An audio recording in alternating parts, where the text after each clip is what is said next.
The Browns, they're putrid. They're the worst team in the NFL. The 2024 season is over. Lamar Jackson can't win the playoffs. He'll win a third MVP, though, so that's great. Drew Sample is the most important piece of the Bengals offense next year. Go Joe Burrow. He deserves to be MVP. I wish he was the Browns quarterback. Kind of mean that. If you're looking for the most reactionary, silly, and unserious show on the internet, then you're home. Live from Hamilton, Ohio, it's Off the Bench by Chatterbox Sports on 1410 ESPN Radio. Why would I want Joe Burrow as my quarterback when we have DTR, baby? The That's DTR right. Experience this weekend. You have fun with your little Joe Burrow quarterback while we enjoy the DTR experience. So there you go. But happy Thursday. Welcome in, everybody. Off the Bench, presented by United Dairy Farmers. Justin Kinner, Casey McAllister in the producer chair. Casey, good morning. How are you? You're running a doubleheader today, aren't you? That's right. Right after this, we've got Dialed In with Mr. Birdman. You're bundled up today. I am. I'm cold today. You are bundled. Yeah, it's just one of those days where I just feel super, super cold. It doesn't. I'm sure it doesn't feel that bad because you guys don't. I don't think it's that bad in here today. It's a little cold. It's a little cold, but the Velociraptor's working its tail off over there, so hopefully it warms this place up in about an hour or so. Well, good stuff. But, Elliot, good morning. How are you, sir? Day number 2 of the Babyface experiment. I'm a big fan still. I have not wavered on that opinion at all. You look good, my friend. Thank you. Like a little seal. Like a little seal I am. But seal. yeah, but listen, Casey is right. It was chilly this morning. But, you know, I thank God every day I was able to buy myself a new car. So this car has heat, and that's a spectacular feeling. The old car struggled. The old car right now on December 19th, it would be towards the end. I would be feeling it every single day. Well, speaking of cold, Jake, you said we were talking before you're going to the Ohio State-Tennessee game on Saturday. I just got tickets yesterday, and I was all excited. I told the wife we got tickets to go. I thought she'd be excited, and all she said was, "It's cold. I don't know if I want to go." And I said, "Okay, well, I'm going to text my buddy and see if he wants to go." "Well, hold on. Don't ask him because I don't know if I want to go yet or not." I'm like, "Well, we're running out of time, lady, so we got to figure this out." But it's going to be a little breezy on Saturday, a little breezy. It is. I think all the weather conversation is pretty overblown. I mean, most of Ohio State's star players are from Texas and California anyway, so I don't know how much cold weather games they've played in their careers. But, yeah, I mean, if any team's going to have a little bit of a leg up, it'll be the team that's played in a little bit more and outdoor practices for Ohio State. But it's going to be a tough game, and I would be lying if I said I wasn't worried about some of the ticket stuff that's been thrown around on Twitter. But very excited to be up there. First home playoff game for the Buckeyes, first home playoff game for everyone. So it should be a pretty monumental college football weekend. Are you guys surprised across the board with the playoffs that tickets have not been pushed as high as what we thought? Like the get-in prices for some of these playoff games are beyond affordable. Yeah. And I mean, depending on who you ask, I guess, but you know what I mean? Like these tickets, I thought they would be almost impossible to get, or at least out of my particular price range. But I've talked to multiple people at Ohio State that have been shocked that tickets did not move as quickly as what they thought. I mean, they've been able to sell out Akron and some other MAC school games significantly faster than this. Obviously, significantly different circumstances. We're talking September football versus December when it's 20 degrees, when it's the weekend before Christmas and all that fun stuff. But is the timing, is that what it is? Because it's not just in Columbus. It's all the schools are struggling. Not struggling. These stadiums will be full. Don't get me wrong. But it's not as if like these tickets were just immediately gobbled up the second that they were made available, at Ticketmaster and everywhere else. Yeah, I think it was pretty drastically overlooked, I guess, how close these games to Christmas would affect the ticket sales. Yeah. I mean, it's after finals, it's holiday travel. It's tough to get to a lot of these places if you're an away fan this time of year. I mean, tickets aren't cheap for flights, and obviously with the original prices of these game tickets, I'm sure a lot of people just ruled out the trip altogether when you added it all up. So I don't know what the solution is. I think there's a lot of conversations about moving around the college football calendar because of the transfer portal, and I think maybe if they think that this is a big enough issue with attendance at these games, then they could move this as well. And a pretty easy solution to make all of that make more sense is to do away with the most useless weekend in the new format, and that's Conference Championship weekend. Move everything up a weekend. These first-round playoff games would be the on-exam week and graduation week, and there'd be more students in town, and it'd give you more buffer for Christmas. And maybe you can even take a week off before the second week and have the Christmas games off before the bowl games. I don't know how you could make that work, but I think there's ways to rearrange the college football schedule and help out with a lot of different things, and it's probably something they're going to look at based on these ticket sales. It is supposed to be a little bit chilly on Saturday as well. Are you not a cold weather guy? Not Saturday, sorry. I keep thinking it's college football's every day is Saturday. No, it is Saturday, right? It's Saturday night. Yeah. Yeah. I don't know what I'm doing Notre wrong. Dame, Yeah. Indiana, on it. Friday. That's correct. I got confused there. Yeah, it will be cold everywhere. Is this going to be, and I know I'm a bigger college football guy than most, so maybe I'm out of line here. Is this going to be the first time ever that the NFL tries to extend too far? I don't think people are going to watch these games on Saturday. You don't think the NFL games will be watched? Not as much as the college. They're going to overlap the playoff games. Yeah. Like, I would imagine the bigger draw on Saturday is these first-round playoff games. No, I think you're right. Does the NFL always do it this early on this Saturday? Because they have to play on Saturday to give them 4 days for Wednesday, Christmas. I see. Because they have the 4 days from Sunday to Thursday, I so see. they didn't want to do anything with that. Also, I think they announced they had already planned this NFL on Saturday thing, too, as far as this particular weekend was announced before technically the 12-team playoff was technically fully announced with all the details. I do think it's going to be an experiment for the NFL, though. I think they're going to take a look at the head-to-head. I mean, you're getting what is it? Ravens and Texans or Chiefs and Texans? What are the Chiefs, Saturdays? Texans, I believe. Yeah. Yes. Yep. So, and if Patrick Mahomes plays, that's going to be a good game. That's a good test right there for the NFL to just see, okay, how do we stack up against college? Because these are the biggest games in college. These aren't just random bowl games. These are actual playoff games with big branded teams. I don't think the NFL intended to do this technically, but at the same time, I think they are very curious. Like, okay, we know we're the big dog, but if we come out and we do pull a big rating against the playoffs, or if the playoffs pull a big rating against them, then they kind of know not to stay in their own lane as if they're backing down to college, but like Jacob said, this is the first time they've gone too far. There's no need to potentially go and try to swallow up college football, because college football, the reason the NFL is so popular, the reason that the NFL is such a big deal is because their minor league system, their feeder system is college football. You want all the eyes on the college football games because you want as many household names as you possibly can in college so that when they enter the draft, they already come into the league stars. I think that's one reason the NFL dominates over every other sport. I think the NBA, the reason it struggles is because the draft, no one cares about that. You get an influx of new young players into the league. You might know one if you're lucky. And there's just no connection to any of the new players that come into the league. Back when you had to play, 2-3 years and you were able to form a connection with a lot of these household name players in college, and then they went to the NBA, you knew who they were. That's why I think the NFL is so popular, is because a star in college could be drafted and they're an instant star in the NFL right off the bat. Caleb Williams has not been elite this year by any means, but he's a household name. Everybody knows who Caleb Williams is, and a lot of that had to do with the way he built himself up in college.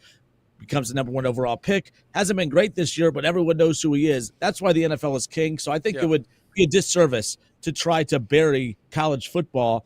And that may not be their intent this weekend, but I will be curious to see what the rating looks like when it's all said and done. I can't remember this happening either. I mean, usually when the NFL plays on Sunday, it's the weeks for college football, or Saturday, it's the weeks that college football is off. They don't usually try to compete with college football. So I was surprised when I saw this originally, and I don't know how it's going to go. I mean, I know personally I'll be watching the college football games. I mean, I'll probably switch over during commercial breaks and have a second screen or something like that. But I certainly will be prioritizing the playoff games. I don't know. I think most people would too. I would just be hard pressed to find people that would prefer regular season NFL over playoff college football. This is why the good Lord made 2 TV setups. That is true. That is true. You get 2 TVs. This is a non-issue. You put on both games. I don't care. The 2 NFL games are pretty damn good. They are really good. Yeah. I think that Jacob is right. I mean, it's single elimination. Loser goes home in these college football games. And I'm definitely going to be watching college football over the NFL that day. But think about the overlap of Steelers, Penn State fans. Yeah. Like, that's a brutal place to be in. Texans, SMU fans. I know that's Dallas, but there's probably some overlap there. Like, these college football fans that have their teams playing on Saturday, that's a tough spot to be in. I know personally, I got to lock in, especially if it's a playoff game. Yeah. I got to lock in. I can't be splitting up my attention on NFL and college. So, that'd be tough. Well, we'll get to some more college football stuff coming up around the corner. which team has the most to prove come playoff time, or which team has the most to gain through this upcoming playoff, and which team has the most to lose. We'll get to that around the corner. Jason Fitz with Yahoo Sports. We'll talk college football and Bengals and NFL with him coming up later on in the show, just under an hour from now. Looking forward to having him on. And then we'll talk some Reds coming up because, again, there's just more and more. We thought yesterday we kind of closed the book on optimism and excitement about deals getting done, but it looks like the Reds have maybe made a decision on some players that they are willing to part ways with. We'll see if the names that we kind of expected them to do that with are the names that the Reds and reports have come out with and said that they're willing to possibly move on from. We'll get to that shortly as well. I don't know when we adopted Doug Gottlieb as a major talking point of the show, but we're going to give him some attention. I like it. I What like a clown that guy is. He's a pillar of this program now. I mean, more power to him. But we'll talk about the horrific day that he had yesterday. As the losing streak now increases to 8 because everyone cares about Green Bay Phoenix basketball. So that's what we're going to talk about shortly. But Elliot, let's take a look at some of the headlines and some of the scores and updates from around the world of sports as we open up the show today. We'll send it over to Elliot. Sounder. Do. Headlines. College basketball. UConn survived last night against Xavier, but Xavier did cover, so, good teams win, great teams cover. UConn survives 94-89 in overtime. Someone told me UConn minus 13 was going to be an easy bet, and I should just put the money on it and watch it hit the account. Someone told me that Alabama was going to be able to beat North Dakota, 4-win North Dakota They did by beat 10 them. points. They did by beat 10 them. points. Ryan Conwell scored 23 points, 9 for 13 shooting, while Davion McKnight dropped 18 on 6 for 9 shooting. To be fair to Xavier, they were able to score at will, it seemed like. So maybe this loss of Zach Freemantle is going to change up how Xavier runs an offense. Maybe that's a good thing. I don't know. It's obviously not great to lose your best player, but if you're able to score as well as Xavier did last night, it's not over. It's not over yet for the Musketeers. Green Bay. They loses a game to Nobody University. Nobody University, to quote Doug Gottlieb, 72-70. Michigan Tech is victorious. Green Bay has 2 wins on this young season. Good luck.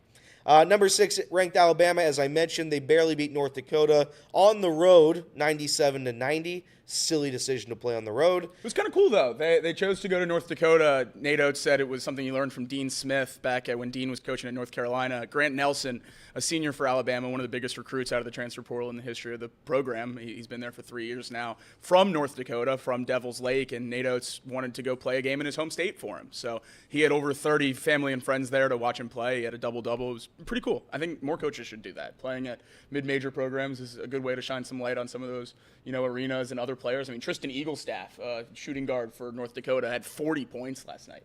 I mean, he's probably going to be playing for Alabama next year. So it's really good for a lot of these programs. I think it's a pretty cool thing. Yeah, not great for those of us who took the spread. 13th ranked Gonzaga. They did their job against Nichols University, 102-77. And a top 25 matchup between Michigan and Oklahoma came down to the wire where the Sooners stay perfect on a wild 4-point play. Oklahoma survives. If they win one more game, they move to 12-0. They're 11-0 right now. The last 2 times Oklahoma was 12-0, the only other 2 times in the history of their program they were 12-0. Final 4, Elite 8. Really? So if they win one more game, take them to make the Sweet 16 at least. A little future. Bowl games last night. UNLV they beat Cal in the LA Bowl 24-13. I think UNLV's quarterback was like 5 for 20. Oh yeah. Tough performance there. Western Kentucky, they lost to James Madison in the Boca Raton Bowl. And those were the only 2 bowl games, I believe, from last night. Other news, not a ton of news yesterday. NBA was off, so we have pretty much nothing there. Oklahoma, they landed the number 1 transfer, John Mateer. So I don't know. Sorsby is definitely now a lock to stay. That's what I took from that. And Nolan Arenado, he has blocked a trade that would have sent him to the Houston Astros. He enacted his no-trade clause. Cardinals would have only paid, I think it was like $13 million on his 75 or whatever it is. Crazy deal for the Cardinals. And Arenado said no thanks. Wow. I wonder why he would block that. Why do you think he would block it?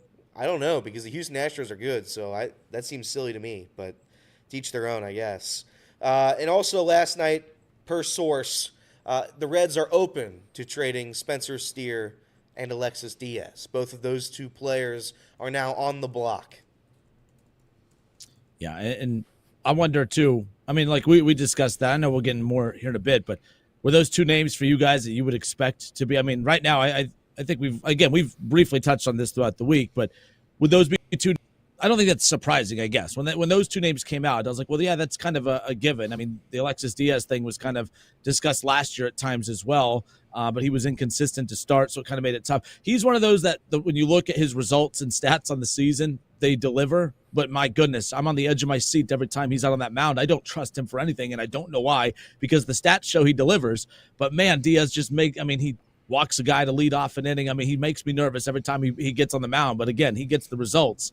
It'll be interesting to see if the Reds do part ways with any of those guys. So I wasn't shocked to see those two names. I think there were some people that were more upset about Spencer Steer than anything. But no, I would have no issues, and we were talking about it last night. The potential trades we do, and Spencer Steer, I love him. I love Spencer Steer.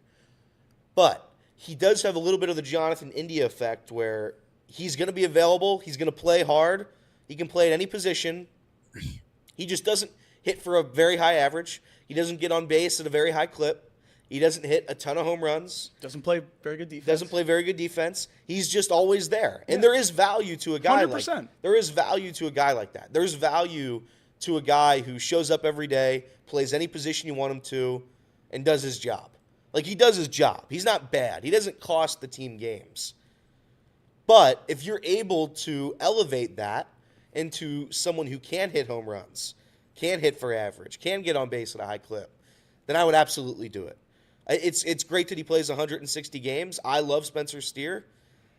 But there are other better options than Spencer Steer to play in left field. Yeah, I think Spencer Steer is a really good piece for the Reds teams of the last couple of years. And I think if you're going to try to really win something, he's not an everyday player in your outfield. And I don't think he's proven enough to play in the infield, especially with the pieces we've had. What they always say on the broadcast is natural position second base. Well, yeah. We have Matt McClain there. So, I would be pretty excited based on return of, for Alexis Diaz and Spencer Steer. I think moving both those guys would make a lot of sense. I think Spencer Steer, I don't think he's going to improve a lot. I think we've kind of seen the most out of Spencer Steer. I think this is the player that he is, and there's no problem with that. There's a lot of value in that kind of player, but I just don't think that he's necessarily a piece that the Reds have to hold on to. I mean, it's a guy who had a WRC plus basically the same as Jake Fraley last year. I think it was 95 to 94. So, I mean, obviously playing all the games is great and the versatility is great, but if you have a chance to turn that into something that's better, then that would certainly be awesome. And Alexis Diaz, the lack of command, if you can get someone that buys into the numbers and thinks they can fix the command and give you a pretty serious return for him, I'd be all over that as well. All right, well, let's pick up with this when we come back. We got that Doug Gottlieb soundbite we'll get to coming up around the corner. And then college football, which teams, which programs, or which program has the most to gain this weekend and which program has the most to lose as we head in to round one of the college football playoffs. Jason Fitz, Yahoo Sports, he'll join us coming up here around the corner as well. A lot to get into, more off the bench when we come back.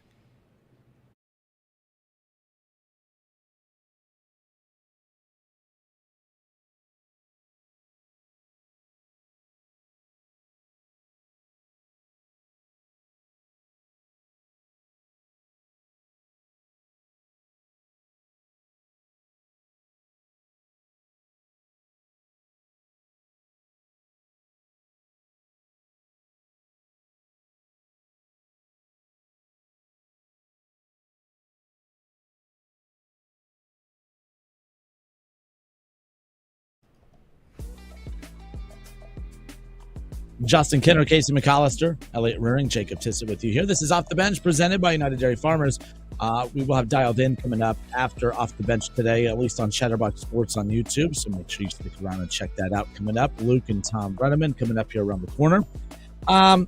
So Alexis Diaz and Spencer Steer are two players right now for the Cincinnati Reds. That reports came out yesterday that those are two players that the Reds are willing to part ways with if the right deal does come about. We discussed on yesterday's show that Nick Craw had kind of let it be known, President of Baseball Operations, Nick Craw, when he was on the Hot Stove League show the other day with Mark Sheldon and Tommy Thrall, and let it kind of be known that right now the roadblock they're running into in the trade market is that, the Reds do have a lot of very good prospects that you would think that they could package together to go, close a trade. But right now, with the way the market is set, there's not a lot of teams that are looking for prospects. They're looking for MLB-ready players as we currently sit right now, and the Reds have that. But at the same time, this Reds team isn't very deep, and as as Nick Craw had said, you don't want to fill one hole by creating another hole over here, because then you're just constantly trying to patch everything. So they have to be very smart with the players that they move on from. Spencer Steer and Alexis Diaz, I think, are two players that, you don't want to lose them,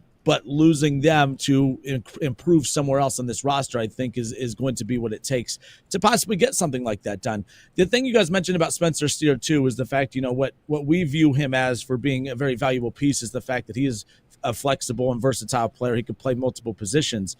But at some point, what we've been framed to think is that that's the kind of players that we really want, are guys that could play multiple positions and play all over the place. But as you mentioned, there's some things he's not elite at any particular thing. His natural born position, obviously, is second base. So I guess the question I have for you guys is, when it comes to evaluating talent and going to get players, would you rather have just an elite third baseman that isn't capable of playing anywhere else, but is an elite third baseman, or a guy like Spencer Steer who could play outfield, who could play third, who could play second, doesn't play any of those positions at an elite level, but is a guy that can still contribute at those? Which type of player would you rather have? Because I see the value in both, but at some point you do have to go get staple pieces that's our third baseman, that's our left fielder, that is our shortstop. Not, he could play short, he could play second. Sometimes, we could put him in right field. I'm not a big fan of that. I'm not saying that's the wrong way to think, but for me, I'm just not a big fan of that. At some point, the Reds just have to go get players who are staples at their particular position, or is that old school thinking in your opinion? I certainly like that. I mean, I would like to have guys that are nailed into certain positions. I think the only star player that's not nailed into a position is Mookie Betts. I mean, other than that, the guys that are really, really good in this league play a position. And I don't have a problem with having guys that are versatile. I think in a team like Cincinnati, where you're not going to be able to sign big names at 9 positions, you're going to have some guys that can swing and play multiple spots. But I don't think that should be the mindset that you're operating with to go into a season. I think you should be trying to have everything figured out. And if you don't have a spot for someone, then you can move them. And I think that's kind of where I'm at. I would like to have ironed out pieces at every single position.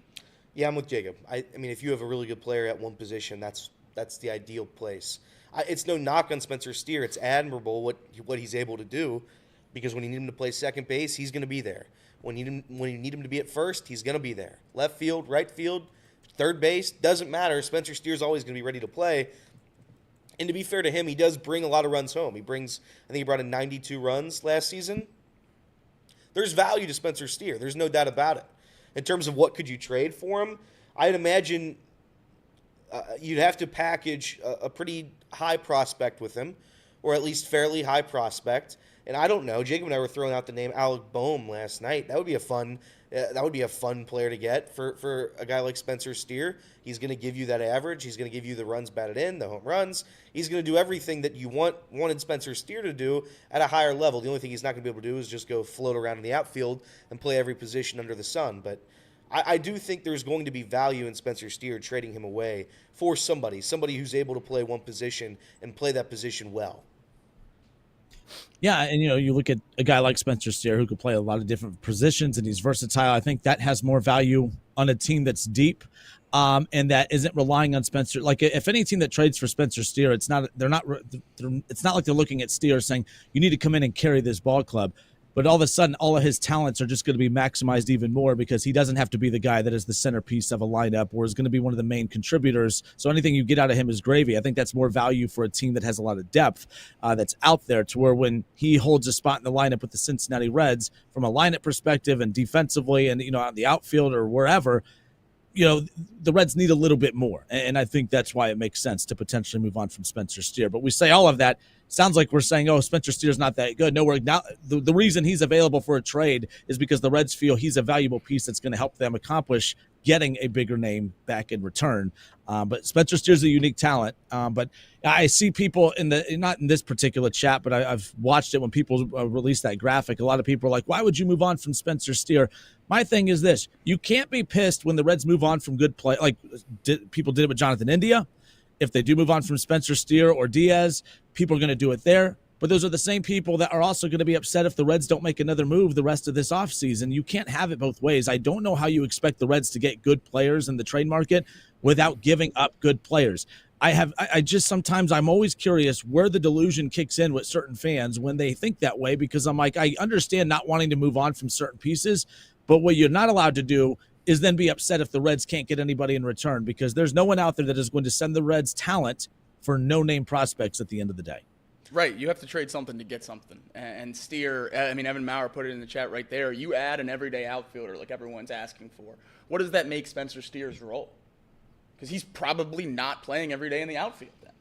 And I guess you move him to third base is the only other option. And you think in a trade you could get a better third baseman than that maybe. Or that outfielder. I like Spencer Steer the same way I like Jonathan India. Everybody wanted Jonathan India traded. They wanted him gone. They wanted Jonathan India gone. He did the same thing as Spencer Steer. Mm-hmm. He was just a little less available. He was a little bit more injured than Spencer Steer has been over this past couple of years. Spencer Steer is a solid player. He's a role player. But let's be very clear. A World Series team, their sixth best player probably isn't even Spencer Steer. Spencer Steer's probably eighth, ninth best player on a World Series winning lineup. And that's not a bad thing. Like it's not a terrible thing. But if you want good players, it's very evident that the Reds are unable to sign a guy for $300 million. Whether you think that's organizational malpractice for not spending money, which I tend to kind of lean that way, or whether it's just the way Major League Baseball is today. It's just the cream of the crop, the richest teams get the best players because they're able to pay $750 million over 15 years. That's the way the world works. That's unfortunately what it is. I don't like it. I hate it. But if I want a good outfielder, I'm going to have to trade somebody on the Reds roster. Nick Krall said that. Teams want Major League ready talent. You have to trade Major League ready talent to get Major League ready talent. That's what it costs. If the Reds came out and said, we're trading Spencer Steer for a prospect, of course I'm not in on that. Of course I'm out. Because Spencer Steer does have value on the Reds. But if you want that better value, you have to trade him. Nobody wants to trade Matt McClain. Nobody wants to trade anybody else. He's the only one that you can trade that has some value. I understand why you don't want him to be traded. But at the end of the day, we're trying to win games next year. The roster with Spencer Steer, despite how many games he played, they didn't win anything last season. What's you guys' feel on Alexis Diaz? Obviously, he's on this Reds roster. That's a great thing. But if the Reds had moved on from him, obviously we'll talk about what the Reds would get in return for an Alexis Diaz. But Alexis Diaz brings what to this team? What's your perception of him, and what would your feelings be if the Reds did move on from him, a key piece in this bullpen, obviously? I think Alexis Diaz is a fine closer, but I'm not emotionally attached to Alexis Diaz. I think he had to work very, very hard last season. I think he had to work a little bit too hard in a lot of outings. I don't know how many outings that he allowed a base runner, how many walks he had last season in key moments. But it felt like he was working a lot last year. Maybe it was because he was overthrown the year before. I don't know. I don't know what goes into the psyche of a closer. But if you trade him, this is not a move that I would be upset with. Depending on what you get, obviously, I don't want to trade Alexis Diaz again for a prospect. Prospects do me nothing. Yeah. But if you're able to trade him for, I don't know, a high-level reliever, then yeah, I'd absolutely trade Alexis Diaz in a heartbeat. I don't think he's the world's best closer, and I think you can find somebody else that can do that job, the job that he did last year. I see a lot of people in the chat saying, get rid of Fraley, get rid of Benson. Well, the question I have about why are we keeping Benson and moving on from Steer? Because you can't get anything for those guys. Yeah, Will Benson. Like you can't trade Will Benson for someone that's going to help this team. Like you have to give up players that are worth something to get anything back. And the other thing that people are saying, get Fraley out of here. Fraley and Spencer Steer had very similar seasons last year. Very similar seasons. I know Fraley was banged up, missed more time. Obviously, that's a big factor with the injuries this team has already faced, but they're not too drastically different of players. Plus, Fraley has really cool tattoos, so that also helps. I'm a big fan of the tattoos. I think the tattoos look pretty damn cool. I like Jake Fraley. I think Jake Fraley had a bad year last year. He's going to bounce back this season in some capacity. Hopefully he's not the everyday starter, but I think he has a very, very good role as a platoon guy to come in, fill in against righties. I think he's going to be really good. All right, this is Off the Bench, presented by United Dairy Farmers, Chatterbox Sports on YouTube, ESPN 1410, Wing AM in Dayton. We'll get to some college football coming up around the corner. We got that Doug Gottlieb clip that we want to jump into, plus Jason Fitz from Yahoo Sports is going to hang out with us here in a bit. We're going to talk about the first-round matchups, college football playoffs kicking off this weekend, and then we'll dive into Joe Burrow, the Cincinnati Bengals, and other top NFL headlines with Jason Fitz coming up here around the corner as well. More Off the Bench when we come back.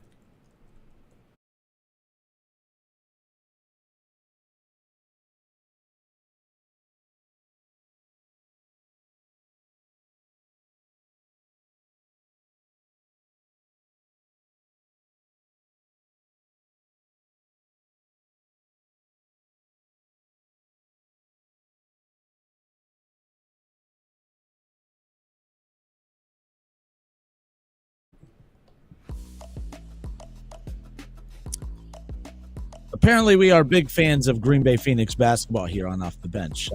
Look, one of the weirder storylines in sports happened in the offseason, college basketball. Doug Gottlieb, who's been a longtime sports radio host and TV host, of course, for Fox Sports, the Doug Gottlieb Show. Played at Oklahoma State, former college basketball player, a very polarizing individual. I mean, he rubs people the wrong way, but that's why he's really good at what he does from a sports talk perspective. But that has nothing to do with what the expectations are when you become a basketball coach, a Division I head basketball coach, that is, especially, with the Green Bay Phoenix at this point. A lot of people, including me, I was kind of excited for Doug Gottlieb to get the Green Bay Phoenix job, mainly because, Doug Gottlieb's a big name.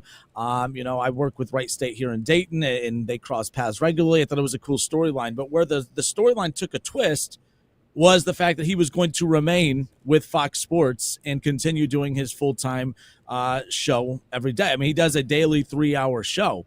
I struggle finding time to do my 3-hour show with everything else I have going on, but I'm not responsible for running a Division I college basketball program like he is.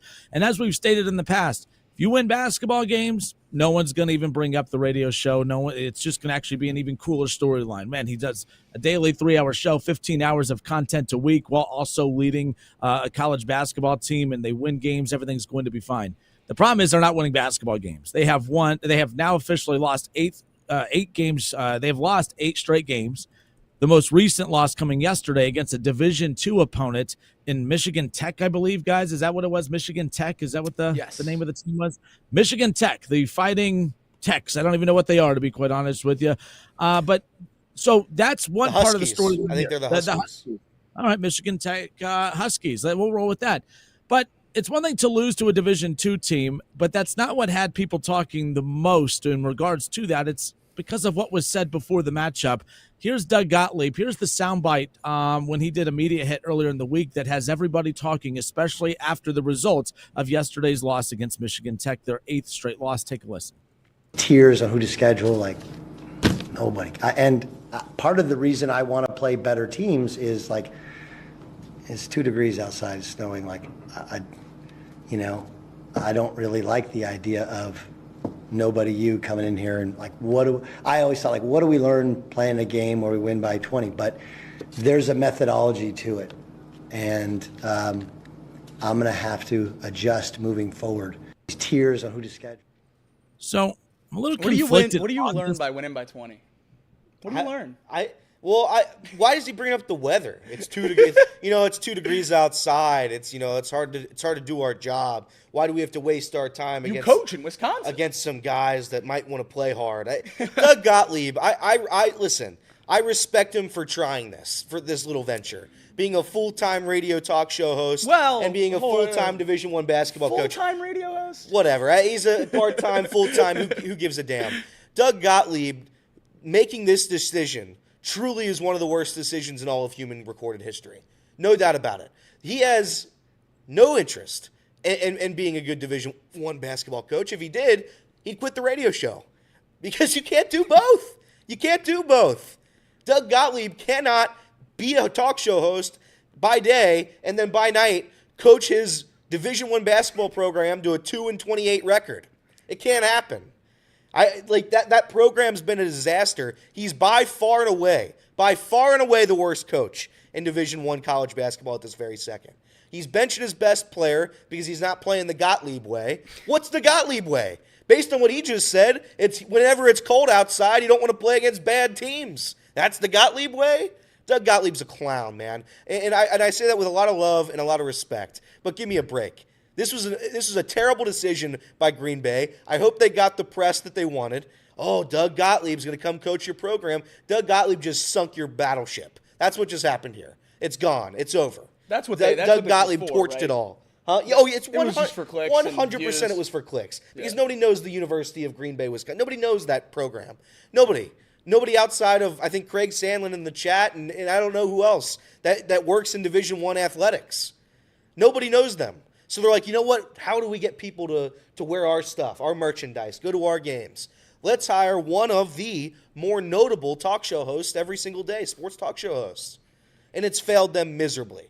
Good luck rebuilding whatever the hell Doug Gottlieb destroys over there in Green Bay. My question I always ask whenever I see all of this stuff is, how much would Doug Gottlieb kill someone that was hosting a radio show and coaching a bad basketball team if he was on his radio show and not coaching basketball? Like if this was happening in Division I, not with Doug himself, what would Doug Gottlieb's take be on the situation? I think he would destroy him. Destroy him? He would destroy him because it's nonsense. It's nonsense. It's like Kinner going over and coaching Wright State at night. It doesn't make any sense. That's exactly what it is. It doesn't make any sense. And the fact that anybody at Green Bay allowed this is they're clowns. That's a clown school filled with clowns. And now Doug Gottlieb is joining the entire army of clowns because it's garbage. Army of clowns. I feel bad for the kids that decided to play basketball at Green Bay. I feel truly Well, the terrible. best one isn't playing. Well, he's not doing it the Gottlieb way. Yeah, that's true. He's not doing the Gottlieb way. Maybe if the kid started a podcast from 12 to 3 before practice while he's supposed to be practicing free throws. Maybe if he did that, maybe that's the Gottlieb way. That is the Gottlieb way. But to be fair to Gottlieb, he did cancel the show after he lost to Nobody University. His fill-in host started the show by saying, well, you guys really thought Doug was going to host this right after coaching a game? Yeah, I did, because he told us he was going to. So, little different view on this. By the way, all the criticism he deserves. I'm not here to defend Doug Gottlieb. However, I will say, I will say, though, I do think people were just looking for a reason to jump on Doug Gottlieb, and they're taking some of the stuff that he says and twisted a bit. I watched that press conference. Now, that's the clip that was shared yesterday, but the context of the question was basically based about, like, what do you learn? Like, when you face a D2 team like this, some of these, the reason you also play these D2 teams when you talk about mid-majors, if you don't put these D2 teams on your schedule, you don't play home games throughout the year. It is very tough to get people to come play at your arena, and there's a business side to this. So, yes, it's unfortunate. A lot of these mid-major programs, their fan bases get mad. Why are we putting this D2 team on our schedule? And then if you don't put that D2 team on your schedule and you can't get anyone to come play there, then people are mad of, well, how come we're going 6 or 7 days between games? Then fans are upset about that. So that's where that question has come from. I've heard Wright State's coach ask that. I've heard Darren Horn at Northern Kentucky, and I'm using these schools because, for one, it's the same conference, but it's also the same level of basketball. That's just the reality of it. These games have to be put on the schedule. His answer is actually very similar to what you'll get from these other teams. In fact, other teams' coaches will tell you that these games, that they don't like them, but they know they have to be put on the schedule, and at the same time, these games also scare the hell out of them because, like what Doug Gottlieb was referring to, it's the week before Christmas. It's 2 degrees outside. It's cold. You're not going to have a lot of fans show up to watch a D2 school, some no-name university. That's where he went wrong, was saying no-name university, because that was the bulletin board material. But we're taking something. He didn't say no. He called him Nobody University. That's open disrespect. Yes and no. Again, that's being twisted. Yes and he was asked about playing. No, he was asked about playing these types of games. Every coach shares this opinion. They are jumping in what he has said and using it against him, and I understand it because of the phrase no-name university. You just called Green Bay no-name university. We do this all the time, but then we're offended all of a sudden because he said it, and he's actually – I think he made sense. I understand exactly what he said. I'm not a Division I college basketball coach. I don't have to shake their hands after the game. he wasn't saying anything wrong. I don't think he said anything wrong. I understand why it's being used against him. I just don't think he said anything wrong because I've heard other coaches say this. The biggest thing he did wrong was lose. But That is true. It's a non-story if they win. Sure, that clip is a couple days old. That clip is a couple days old, by the way. You didn't care about it. Nobody cared about it. We care about the result because had they beat No Name U, we're not even talking about No Name U at this point. His problem is they lost to No Name U. That's really what the base of this is. Of course, it's not doing the radio show later in the day. By the way, that was also being spun.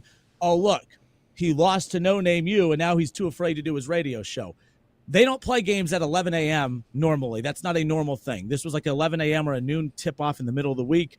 That doesn't happen. That was done for this particular case. That's why he called off that. Not call off. It was already scheduled. They already had fill-in hosts ready to go for this.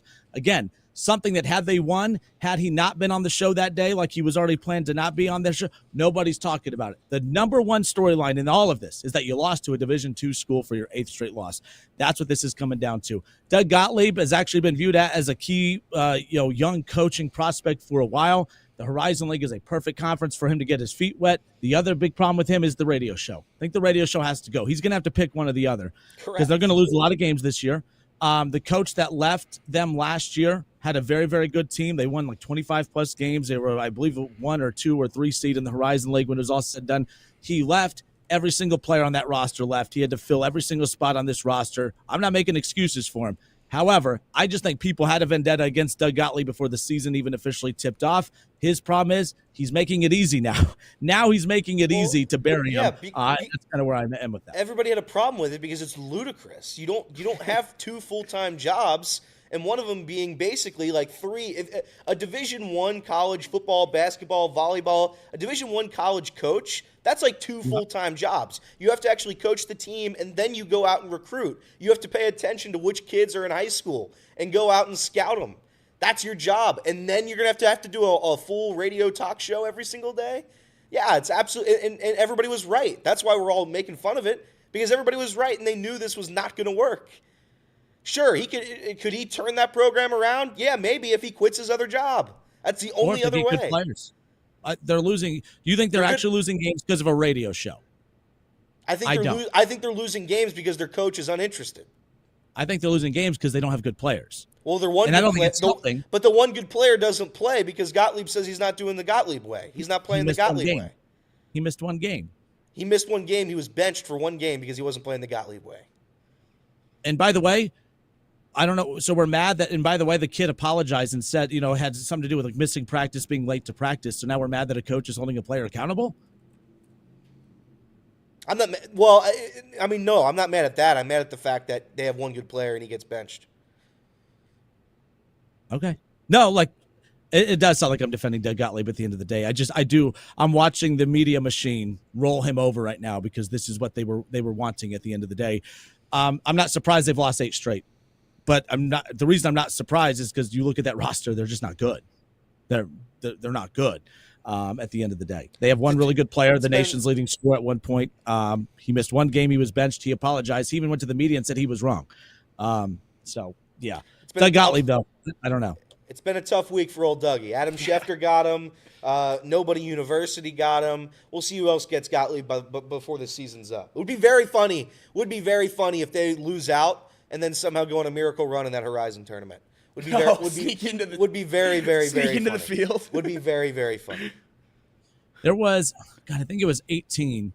So Wright State made it to the Horizon League title game, and they played Cleveland State. Cleveland State was a 12-win team. Cleveland State got, just like the scenario you presented, Cleveland State was just a very, very, they were horrible. But they went, for whatever reason, they went on this little hot streak. They got to the conference championship game. The league was panicking. They did not want a 12. I mean, it's not as if even the 25-win teams do anything for the league in the NCAA tournament. But my goodness, you at least have to have your best shot, and a 12-win team is not going to give you, a 12-win team. Those wins included the wins from the actual Horizon League tournament, and that would have been a disaster if you had a 12-win team go. So that scenario could play out for Green Bay. But at the end of the day, here's the other problem too. If Doug Gottlieb ever does turn this around and then goes on to get a bigger job elsewhere and then gives up the radio job, I'd be really offended if I'm Green Bay. Because then, if he goes to Oklahoma State or he goes to the Big 12 or he goes somewhere where he gets a bigger job and then says, okay, I'll give up the show, Who knows? But I also don't blame him for, if the school didn't make you quit the radio show, why would you? You're getting played. Oh, no, 100%. The school probably encouraged him to keep doing it. That's the whole reason you bring him on. Correct. You didn't bring him on because he's a good basketball coach. You brought him on because of the publicity you bring. So I don't blame Doug Gottlieb for doing both. I place most of the blame on Green Bay's AD or whoever made that hiring, because Doug Gottlieb, if either of us were offered a chance to coach a Division I college basketball team, we would probably say yes. And that'd be a really fun season. They'd be bad. Yeah. And that wouldn't be our fault. Now, Doug is adding on top and making a lot of things worse than they need to be. Like, this would be a story that Doug Gottlieb lost to Nobody You, without the win by 20, without that clip. But with all that stuff on top of it, it becomes so much bigger. So he's not helping his case in any way, shape, or form when he already knows there's a target on his back, which I think is where I do start to maybe shift a little bit of the blame his way. Doug Gottlieb tweeted out a picture of days during December where we are productive as humans. He's like not going to work for 3 weeks. And he said on the graphic that he's not going to work this month. He's his own worst enemy at this point. He is. I will still die on the hill of, they're losing a lot of basketball games, but it's not for any of the reasons that people are bringing up. They just aren't a good basketball team. But this stuff's probably not helping. So I think there's a middle ground there when it's all said and done. But like, he wanted the attention. And he's getting it. It's just not the attention he wanted from that perspective. All right, I know Jason Fitz is going to join us coming up here around the corner. We'll step away for a few moments. When we come back, I do want to ask Jacob's opinion about Alabama Athletic Director Greg Byrne called out the schools. He called out schools and called out his fan base. And I'm curious how fans react when your athletic director calls you out. We'll discuss that when we come back. More Off the Bench next.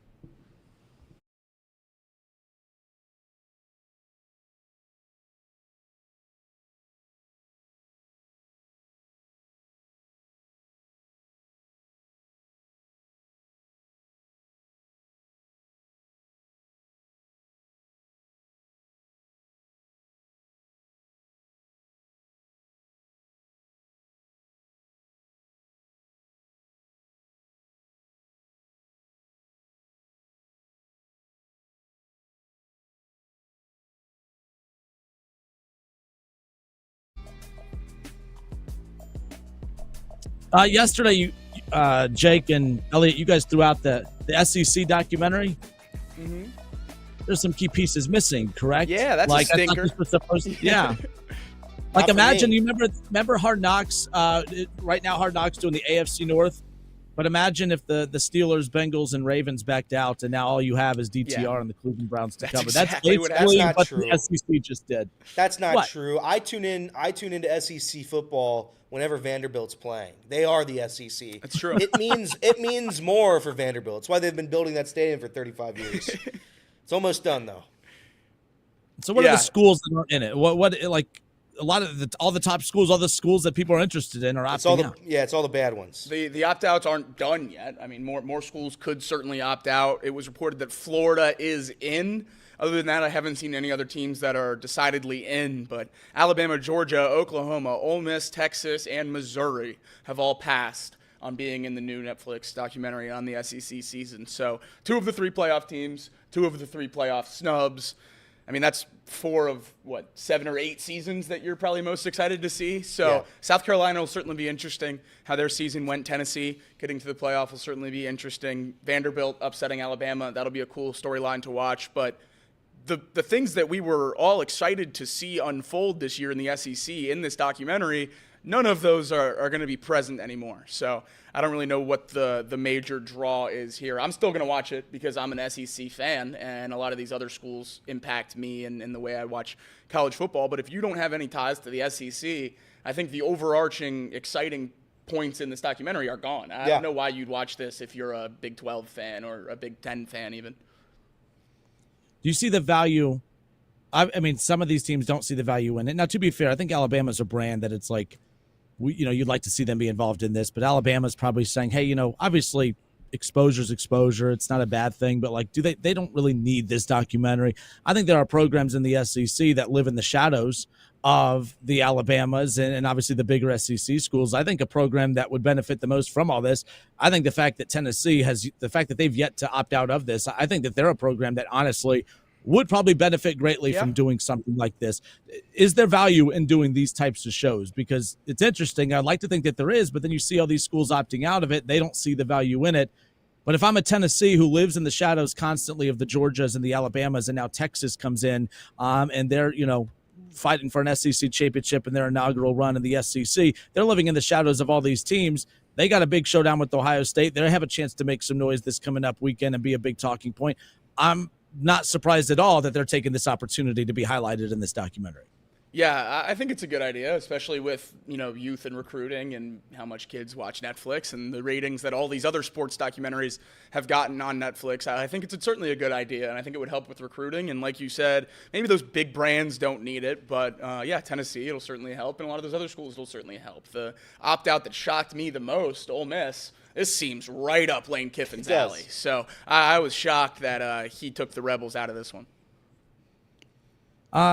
I feel like if you're one of these top tier college football programs, I feel like I wouldn't want, and this is clearly what's going on, I wouldn't want all that access, all those cameras, right, in my meeting rooms, in my conference rooms, in my recruiting visits. I wouldn't want that, because I would be afraid that the big bad NCAA, who is supposedly out for the kids, would come in with all sorts of violations and penalties, and now you got it on tape. Why would you want to risk that? I know it's great for the kids. It's great for the value, right, of the school, the university. I'm sure merch would go up. I'm sure these kids' jersey sales would go up. You could make some characters, some stars out of your guys. But if you're a coach, how the hell would you allow all that noise to go into your practices, on the field for games, in meetings, after losses? When you're going to recruit some kid, some 17-year-old, why would you allow that? Why would you even consider it? Yeah, and I think in college I see the value in it more than the NFL. But you're right, the risks that are involved with all of this too. And right now the waters are so murky with everything that the chances of you stepping on a landmine publicly in one of these documentaries is pretty high. What you think isn't a big deal, a clip could be shared and used against you later on of, hey, look, they're actively breaking a rule. And when it comes to recruiting, a time that they text or call a player, who knows? I'm pretty sure that they would be cognizant of this, but you never know.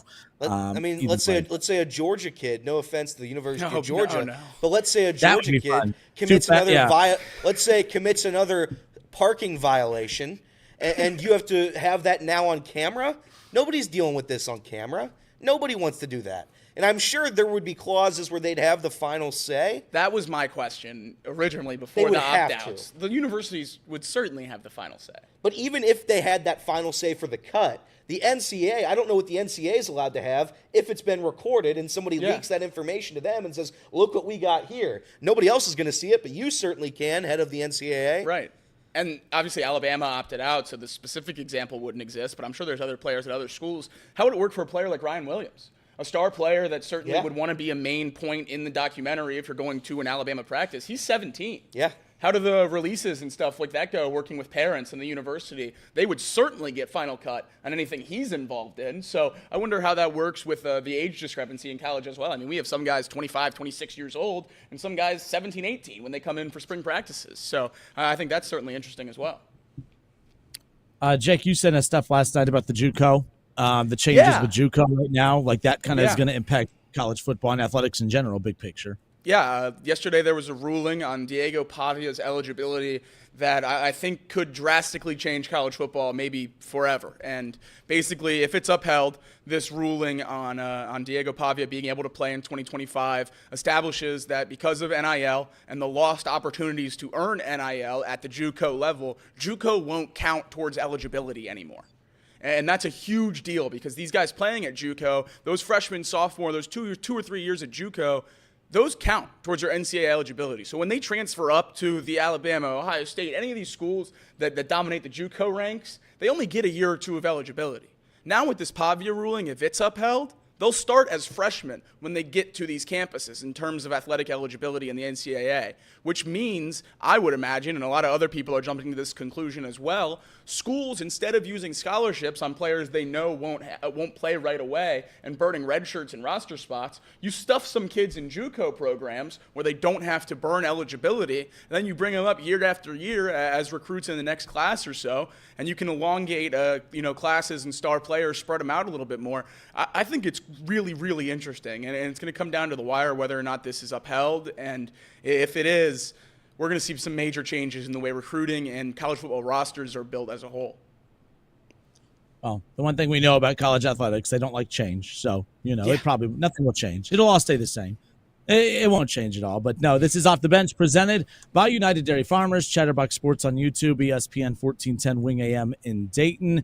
Jason Fitz, Yahoo Sports, will hang out with us coming up here in just a few moments. Once we get confirmation there, we'll let you guys know. But the athletic director for Alabama was, kind of highlighting the fact that right now there's it's funny when Alabama comes out, and I don't just say this about your Alabama Crimson Tide, Jacob. It's the same thing when Ohio State or any big major program like this comes out and is waving the flag about being upset about people trying to poach their players as if they don't do it to everybody else. I always get a huge kick out of that. But Alabama Athletic Director Greg Byrne called out schools for using promises of $1 million paydays to lure away our players. He goes on to say, it's our time for the Bama Nation to fight back. He's starting a revolution here. He's starting a fight. Like he's pushing Alabama to fight back here because this just isn't right. Other schools poaching your players. Alabama would never do that, Jacob. Just never. They would never do that. Look, it's not fun when it happens to you. And I'm a fan of two pretty big-time programs. And until this year, my players hadn't been poached. And now they are. And I think it's a pretty big problem in college football. So we're going to have to fix that. And, I've seen a lot of people getting mad at Greg Byrne for asking for NIL support and all that stuff. I have no problem with that. Just because these schools dominated recruiting pre-NIL doesn't mean that they're dominating it now. Obviously, Alabama's had a lot of success recruiting high school athletes on the promise of playing for the Alabama brand and competing for national championships. But now you have to recruit kids based on NIL offers and promises on now and a driver guaranteed from their apartment to practice and $1 million suite for their mom and their sister and all that other stuff that comes into play for college athletes to play in college. So I think it's definitely super interesting, and the NIL is a big deal. And as much as the SEC has dominated college football for the last decade or so, Alabama, Louisiana, Mississippi, all these states, they're not very rich. The people that live in these states are not nearly as rich as the people that live in the northern states. And that's why when you hear Michigan talking about how they're swinging this money towards Bryce Underwood and a lot of these other schools such as, Oregon and their billion-dollar NIL funds that are going towards all these high school players, these southern schools are worried about not being able to keep up with the money because they don't have as rich of donors, which is a lot scarier because when the money wasn't $1 million, and they were able to do, $30,000, $40,000, $50,000 under the table, they could do that and get away with it. But now that it's $1 million, less money in these southern schools is certainly a scare, and that's why they're really pushing the NIL funds. Man, I tell you what, T's and P's to the schools in the South. Yeah, right. I'll take my Saban championships, and we can deal with the next few years. I just pray that they can navigate through these tough times in college athletics, but it just means more. They'll find a way. It does. They'll find a way to get it done. All right, Ohio State, Tennessee, one of 4 big games coming up this weekend, college football playoffs, first round action. It's the inaugural 12-team college football playoff. We're going to preview that as well as talk about Joe Burrow and the NFL, NFL headlines and more. Friend of the Justin Kinner Show in Dayton, now going to make him a friend of the show here on Chatterbox Sports on Off the Bench. Jason Fitz from Yahoo Sports. He's going to hang out with us when we come back. More Off the Bench next.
All right, and we are back. This is Off the Bench, presented by United Dairy Farmers. Justin Kinner, Casey McAllister in the producer chair, and then, of course, the tag team champions, Elliot Rearing and Jacob Tissett, with you here on this Thursday. Let's talk a little college football playoffs, NFL, Joe Burrow, Cincinnati Bengals. We'll get to all of that coming up here in a few moments, but we'll kick it off with college football playoff talk. Tennessee, Ohio State. Of course, we're looking forward to that one. A lot of big games this coming up weekend, but a lot of college football talk coming your way here. And a friend of the show now, Jason Fitz with Yahoo Sports, giving us some time as we kick it off. Jason, we appreciate you. Happy Thursday. Welcome. Happy Thursday, brother. Always happy to hang out with you. I'm excited to talk a little ball. Yeah, usually we just do this thing on radio. Now we get to kind of, visually do this thing. So I appreciate you, giving us time in the car, nonetheless. But hey, you were throwing out usually at home, but it's chaotic time of the year. Haven't gotten back from the airport yet. Where are you off to right now?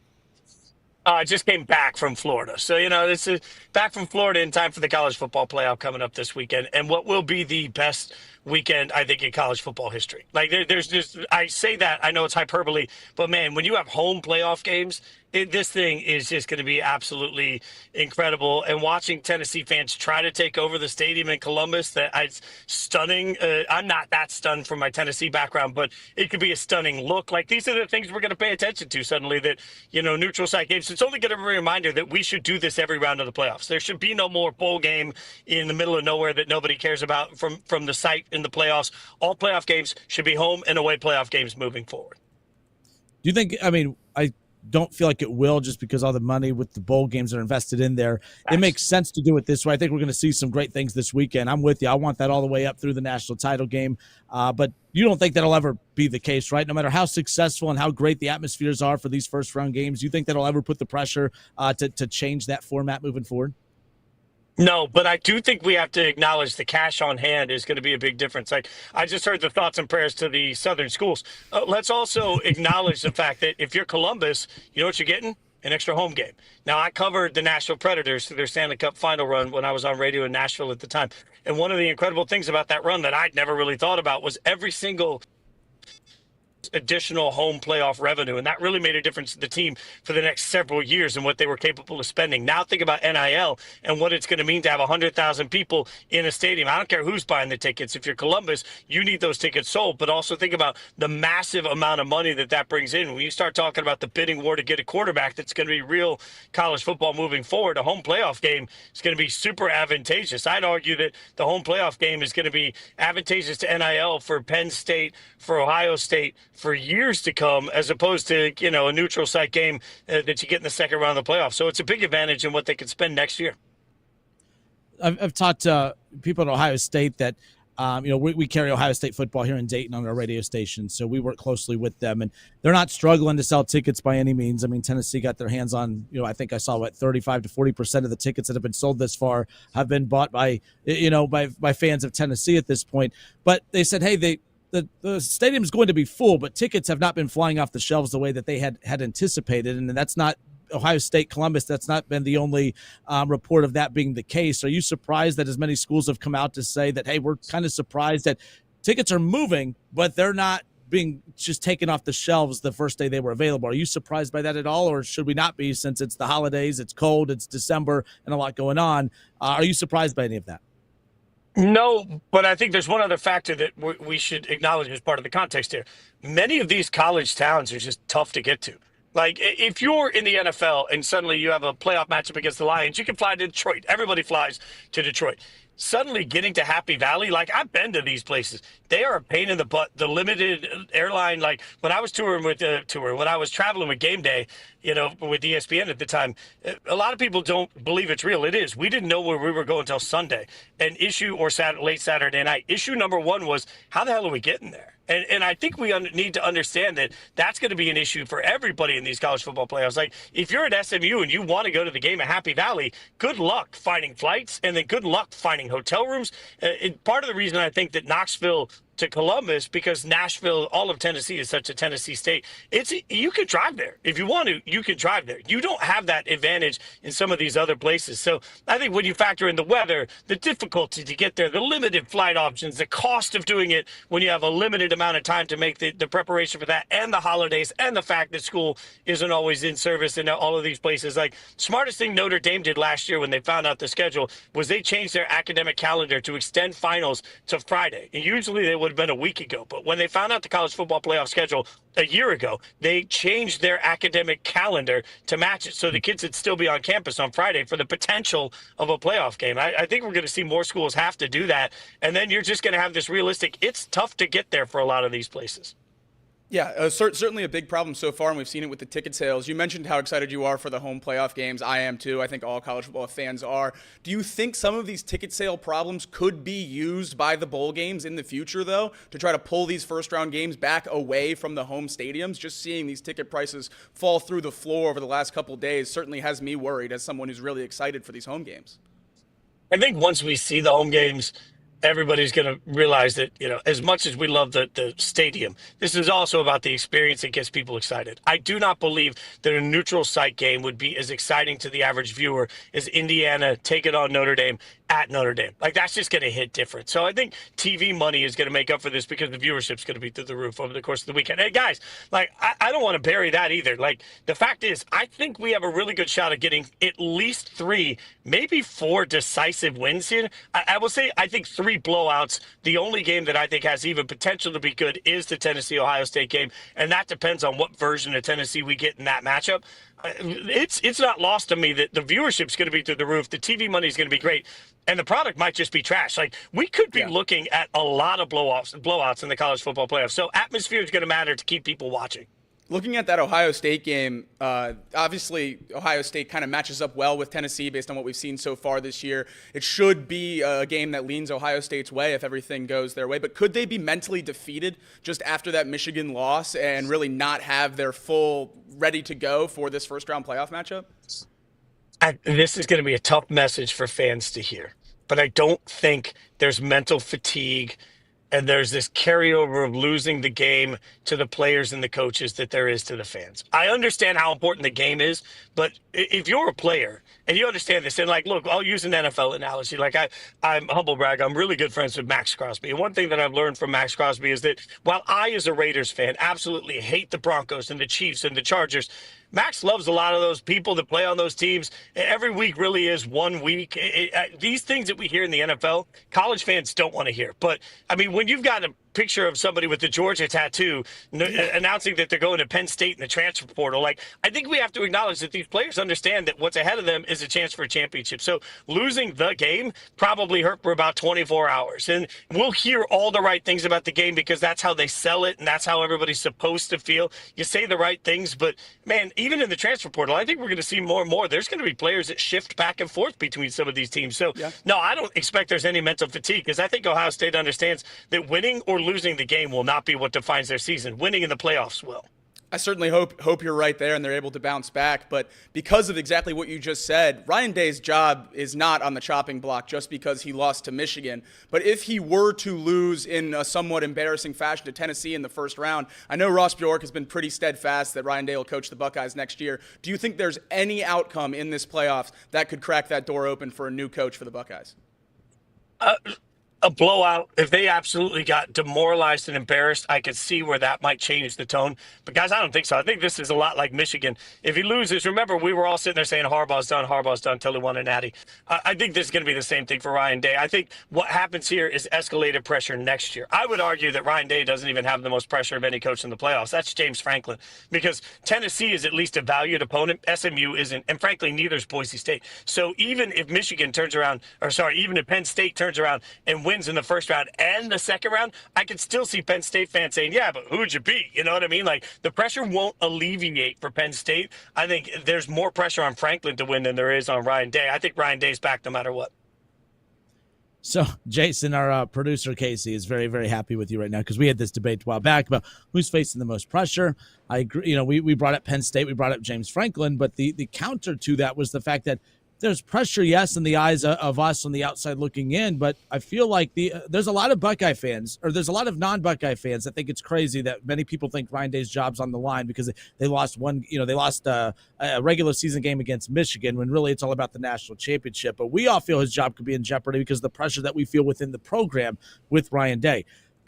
Non-Penn State fans feel there's a lot of pressure on James Franklin because of the fact that he's known for not winning these big games. However, is there actually pressure on him if there's no pressure from the program itself? Like, what is the expectation for Penn State football? Because it appears to be you're not going to be Michigan, you're not going to be Ohio State. Now you may not be Oregon. Just be at least one of the top 4 programs on a year-in, year-out basis. Be competitive.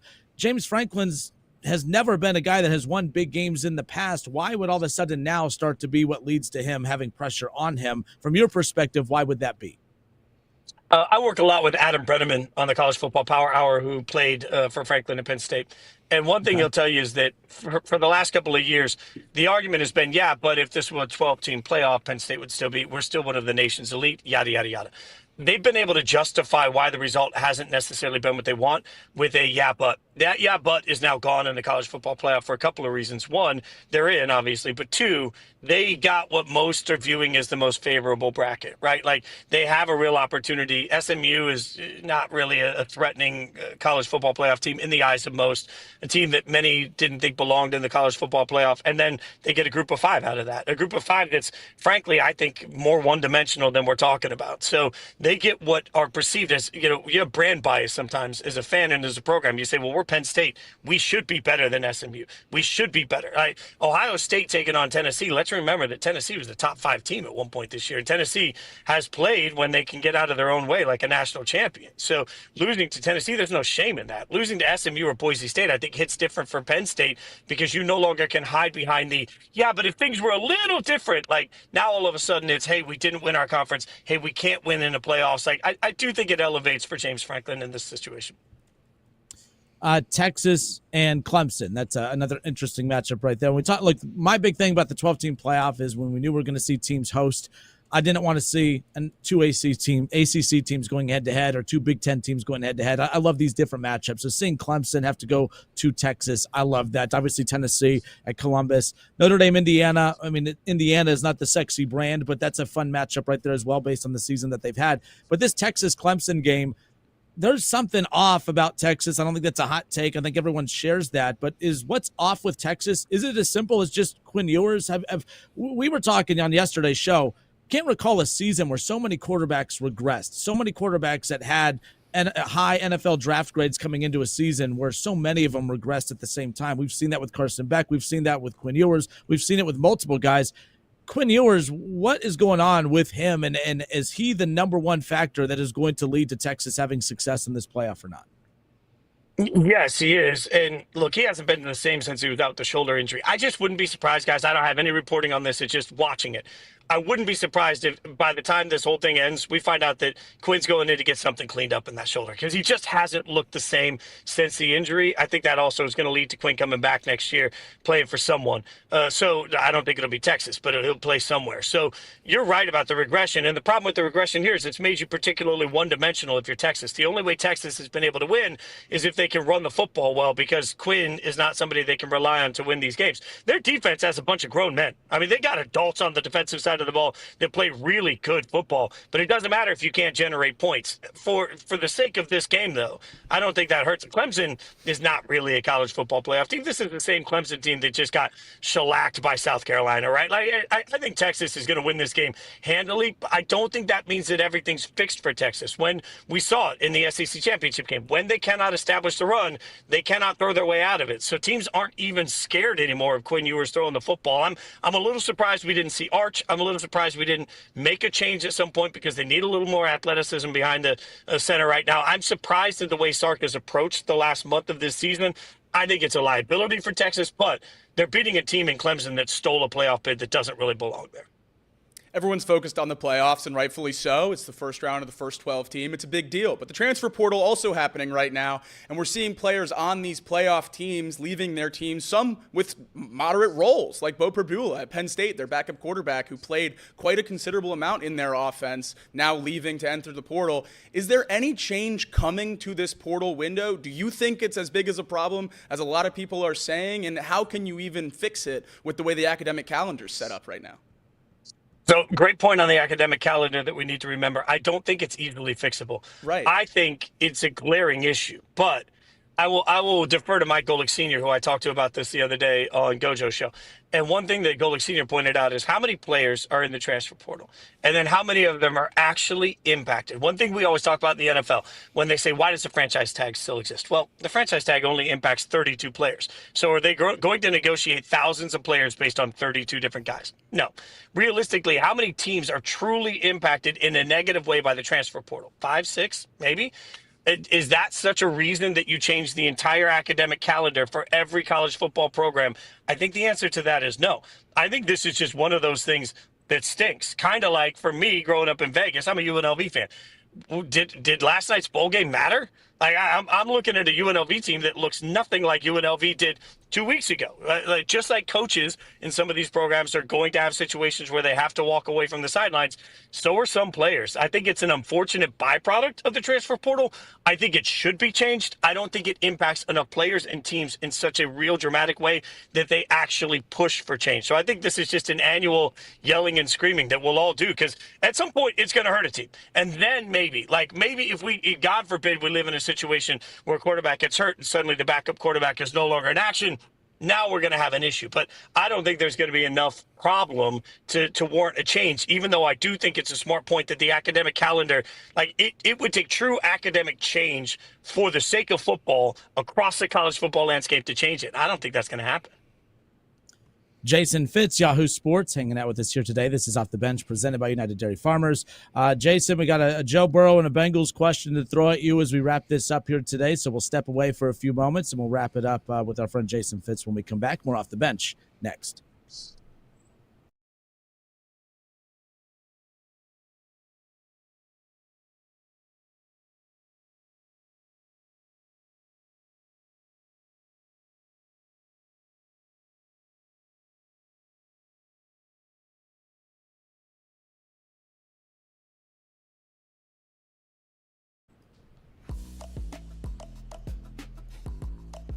Ohio State, Tennessee. We're done with college after this question, I promise. Then I want to talk Bengals. But Ohio State, Tennessee, your pick. Who's coming out on top? Is Ryan Day and Ohio State going to vindicate that loss against Michigan and get people just to start focusing on Ohio State's potential national championship run? Or is Tennessee and Nico going to shock the world and get a big win on Saturday night? Well, I'm going to be a fraud for a second because I picked Tennessee for Yahoo, only because I had to pick some upset. It's just too boring to pick all. So the only game I could even see remotely getting there would be Tennessee. But I do think you guys are right. It's a matchup nightmare. I mean, realistically, what it would take for Tennessee to win this game, Dylan Sampson would have to absolutely go off. And in the process of Dylan Sampson going off, Nico Iamaleava is going to have a really clean game with situational awareness he hasn't shown. Also, Tennessee's going to have to stop all of their pre-snap penalties that have been a massive issue putting this offense in negative down and distance. So everything has to break right for Tennessee to win this game. I don't think that happens. I picked that because I needed an upset in the Yahoo bracket. But realistically, I think this looks like a 10-point win for Ohio State. The cold is also a massive factor in this. So yeah, I think Tennessee keeps it close for a minute, but then as the game wears on, Tennessee sort of ties off and Ohio State wins. Elliot, we'll tag you in here. We'll let Elliot play. Elliot, you want to hang out? Yes. Thank you. This is Elliot rearing Jason. Thanks. Hi, hi, how you doing? So, all right, I'm Bengals fans here. We're in Cincinnati, having a tough go at it.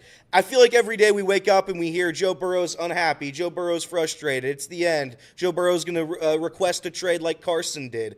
Do you think this season is going to be the boiling point? Is this going to be it for Joe Burrow and the Cincinnati Bengals? That relationship, is it the end? Can it be repaired? Two things can be true at once. I think Joe Burrow is rightfully frustrated because, frankly, Joe Burrow is one of the best quarterbacks in the NFL. We all know that. I think that this year, the Cincinnati Bengals have been the biggest abject disaster in all of sports. I don't think any team has failed their fan base more than the Cincinnati Bengals this year. That includes the Jets. If it weren't for the Jets, we'd be talking way more about the absolute fail. And I think when you have a quarterback like they have, and you fail that quarterback in his prime, you have to acknowledge you have failed at the highest possible level. You have let your fans down. You've let your organization down. All of these things are true. I do not think that Joe Burrow is then going to turn around and demand a trade. What Joe Burrow is going to do is he's going to do what any winning quarterback is going to do. He's going to walk into the owner's group and he's going to say, what the hell are we doing and why is it this way?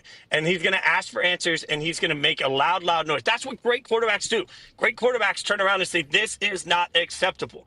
That being said, that's going to lead to, I do believe, change particularly on the defensive side of the ball. And let's see if there's coaching changes all the way up to the top.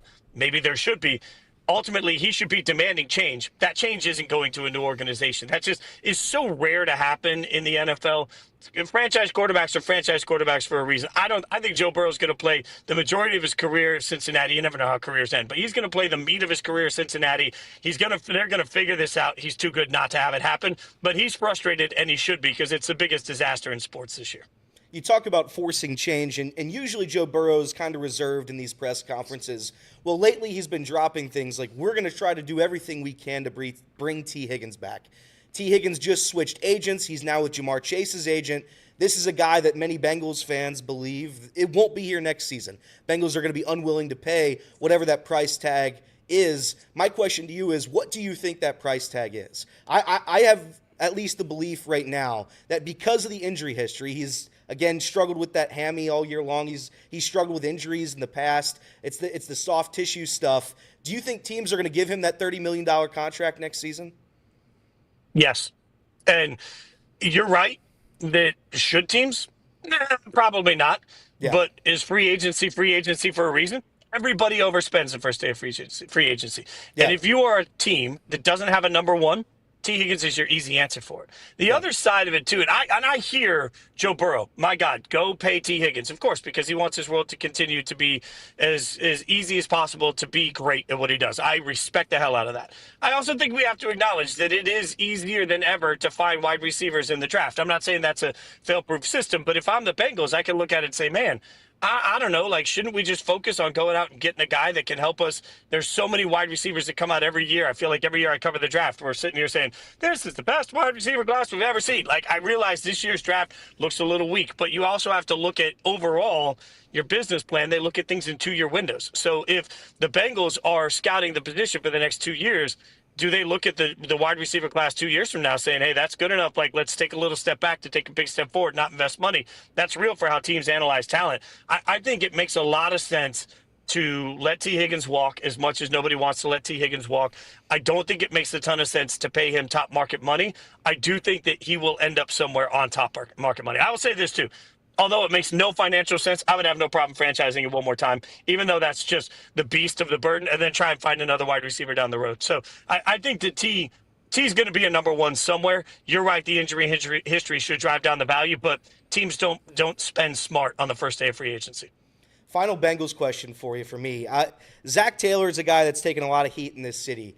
I tend to believe Zach Taylor was the benefactor of landing Joe Burrow. But then again, any good coach has had good quarterbacks with him. That's kind of what makes them a great coach as well. You need the talent, you need the coach. Where do you rank Zach Taylor in terms of all coaches in the NFL? Is he the upper tier? Is he the lower tier? Or is he the middle tier? He's the middle tier. And he's not the lower tier because we have to look at the excellence of Joe Burrow.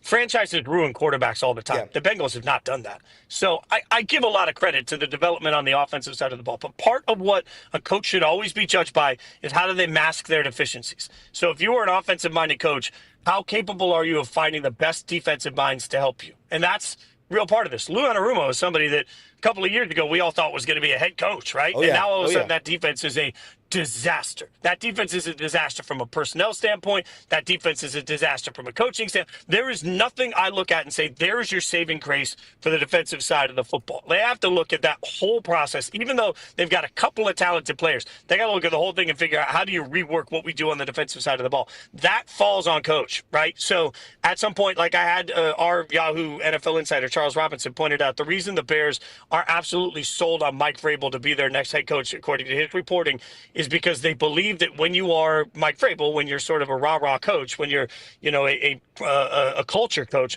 you better be able to pick a great offensive coordinator and great defensive coordinator. The fact that Vrabel, as a defensive-minded rah-rah coach, managed to find Arthur Smith and Matt LaFleur as offensive coordinators is a feather in his cap. I will say the same thing. When you look at the coaching system for the Bengals, you better be able to identify a defensive coordinator, because the guy's not in the room. And I don't know, the fact that you've held on to Anarumo as long as you have, you're either blindly loyal or you know something that the rest of us don't know. Either way is ownership. I want to know how it got that bad on that side of that ball, because that is absolutely part of a head coach's responsibility. So as a result, because he didn't mask his deficiencies well, he's a middle-of-the-road coach. I think a lot of Bengals fans are kind of holding their breath, hoping for drastic changes this offseason, which is not something we've seen from this organization really at any point in time in its history. You have a lot of guys making big money next year, Sam Hubbard at $9 million, Alex Kappa at $7 million, that are obvious cut candidates. You have a lot of needs on defense, coaching staff changes people are asking for. How much, if any, of these moves outside of the Bengals' norms do you expect them to actually make this year and commit to the Joe Burrow window more than they've ever committed to a window before? I think they'll have to go all in. There's a ton of public pressure to do that. I do think this. I had somebody, I've always said this as a Raiders fan, my team stinks. And I look around and say, okay, ask yourself realistically, how many new starters do you need? How many guys on your team would be starting on a playoff caliber team, right? Kenner's heard me say this before. So, look at it and say, okay, in a dream world, if you're a Bengals fan and you're saying, God, we need, 8 new starters on the defensive side of the ball, 3 new on the offense. All right, so if you're looking at 11 or 12 starters, a Hall of Fame offseason, an absolute, oh my God, I cannot believe we did that offseason, will get you 4 or 5 new high-level starters at best. That's free agency and the draft combined. If you get 4 or 5 high-level impact guys out of an offseason, then you are talking about an all-time offseason. So if it looks like you need 12 new guys, talking about at least a 2-year rebuild. And that's just the logic side of all of this that nobody wants to hear. So I think you have to go all in. You have to cut some of these salaries. You have to accept who you are. And that's the hardest thing for every fan base to do. Accept who you are. Right now, the Bengals are a team that have a couple of really talented pieces and a bunch of bad. So if you're going to fix a bunch of bad, I think it's a 2-year offseason plan to get you to where you want to be then. And that's a tough mountain to climb, because it wasn't that long ago that we all thought the Bengals were going to take down the Chiefs and Mahomes. Yeah. Now it looks like, to me, it's 2 off seasons to get back to even competitive with them. And that, to get competitive with the Bills and where they are, that's just, it's a large ask for Bengals fans. I would preach to you that whatever you think the solution is, if you think you need more than 5 or 6 new guys that are coming in day 1 next year and starting, then you need more than 1 offseason to do it. One day Cincinnati fans will see happiness. One day we'll experience it. I don't know if it'll be soon. But Jason, I have 2 last questions, non-Bengals related. I always try to end these interviews with some sort of silly nonsense. But this isn't nonsense. You're a very serious fiddle player. Now, I have a question for you. When you learn to play the fiddle, obviously guitar, they've got, they've got Smoke on the Water. You try to get to Freebird at the end when you master the guitar. What is the song you master when you learn how to play the fiddle? Is it Devil Went Down to Georgia? Is that the number one?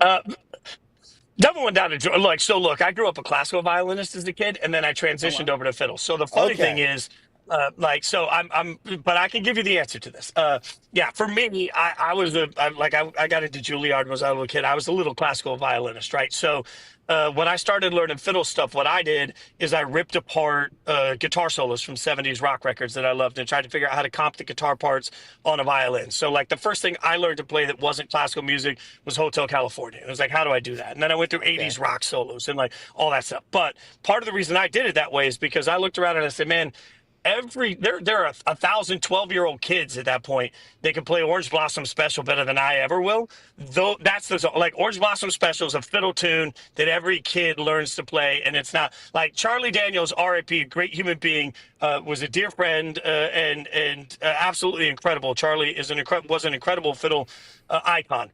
But Devil Went Down to Georgia is just a trashy song. Like any kid, Oh, I can teach no. you how to play Devil Went Oh, Down to Georgia. no. It is so simple. And Oh. by the way, Johnny lost. Like the Devil solo is way cooler than Johnny all day long. People do So, forget like, that. the song is a lie. The song, I love the Charlie R.P. I love you, buddy. Song is a lie. And Charlie, by the way, would have always Charlie admitted to everybody that ever knew him that he was a better guitar player than fiddle player. I love Charlie, the human being, but the Devil Went Down. The Devil Went Down to Georgia ain't it. Orange Blossom Special. You go out to some random. We're having a fiddle contest in wherever Cuyahoga Falls, Ohio. It's gonna be Orange Blossom Special. All right, final question. Rank these songs. If I Die Young, Postcard from Paris, and Better Dig 2. If you had to rank them, 1 through 3.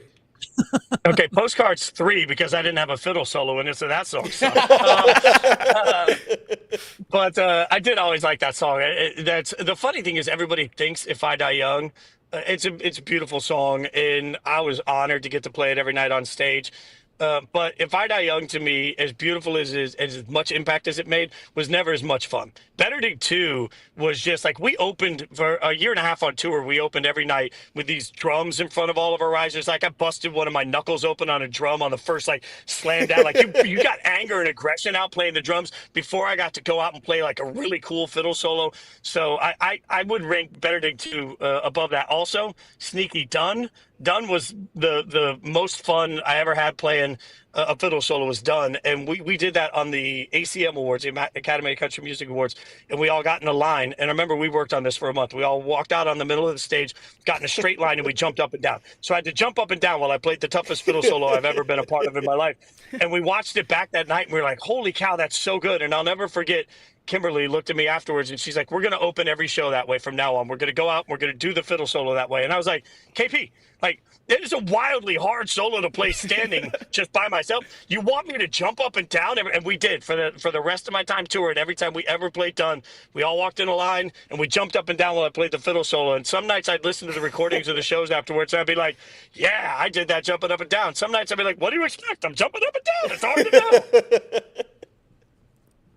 All right, well, good stuff. Jason Fitz, Yahoo Sports. Jason, beyond appreciate your time today. Thank you.